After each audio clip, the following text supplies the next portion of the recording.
ছাত্ৰ-ছাত্ৰীসকল বহুদিনৰ বিৰতিৰ মূৰত আজিৰ পৰা পুনৰ মই ভিডিঅ' বনাম। আজি আমি ষষ্ঠ শ্ৰেণীৰ পূৰ্ণ সংখ্যা পাত্ৰীৰ সম্বন্ধে কিছু কথা আলোচনা কৰিম। সংখ্যা বুলি ক'লে আমাৰ মনলৈ 1 2 3 অৰ্থাৎ 1 2 3 4 আদি সংখ্যাবোৰৰ কথা মনলৈ আহে। আমি সকলোৱে সৰুতে 1 2 3 আদিৰ পৰাই আমি সংখ্যা জ্ঞান লাভ কৰিছিলোঁ। অৰ্থাৎ আমি প্ৰথম শ্ৰেণী বা ক শ্ৰেণীৰ মানত থাকোঁতে ঘৰতেই হওক বা স্কুলতেই হওক আমাক 1 2 3 4 5 6 7 8 আদি সংখ্যাৰে বা 1 2 3 আদি নাম্বাৰেৰে আমাক সংখ্যাবিলাকৰ লগত চিনাকি কৰাই দিছিলে। যিবোৰ সংখ্যাৰ দ্বাৰা আমি গণনা কৰোঁ সেই সংখ্যাবিলাকক কোৱা হয় স্বাভাৱিক সংখ্যা।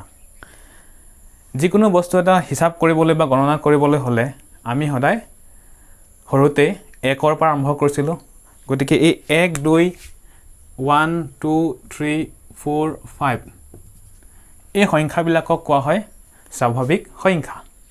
ইংৰাজীত কোৱা হয় নেচাৰেল নাম্বাৰ বা কাউণ্টিং নাম্বাৰ, যিহেতুকে ইহঁতক কাউণ্ট কৰিবৰ কাৰণে অৰ্থাৎ গণনা কৰিবৰ কাৰণে ব্যৱহাৰ কৰা হয়। এই সংখ্যাবিলাকৰ লগত চিনাকি হোৱাৰ পিছত আমাক ছাৰ বাইদেউসকলে আমাক এটা কথা কয় যে এটা বস্তু থাকিলে 1 বুজায়, দুটা বস্তু থাকিলে 2 বুজায়, তিনিটা বস্তু থাকিলে 3 বুজায়। যদিহে একো নাথাকে তাক বুজাবৰ কাৰণে আমি শূন্য সংখ্যাটো লিখোঁ। এতিয়া পূৰ্ণ সংখ্যা মানেনো কি? পূৰ্ণ সংখ্যাটো আন একো নহয়, স্বাভাৱিক সংখ্যাৰ লগত শূন্যটো মিলি এই গোটেই সংখ্যাটোকে কোৱা হয় পূৰ্ণ সংখ্যা। অৰ্থাৎ শূন্য আৰু স্বাভাৱিক সংখ্যাৰ সমষ্টিটোক একেলগে পূৰ্ণ সংখ্যা বুলি কোৱা হয়। এতিয়া যদিহে প্ৰশ্ন এটা সোধা হয় যে আটাইতকৈ সৰু স্বাভাৱিক সংখ্যাটো কি, তেতিয়াহ'লে স্বাভাৱিক সংখ্যা ক'ৰ পৰা আৰম্ভ হয়? 1ৰ পৰা আৰম্ভ হয়।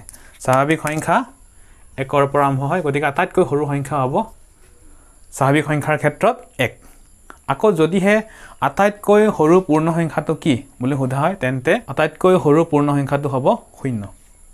এতিয়া আমি সংখ্যা ৰেখাৰ সহায়ত পূৰ্ণ সংখ্যানো কি আকৌ এবাৰ বুজি লওঁ।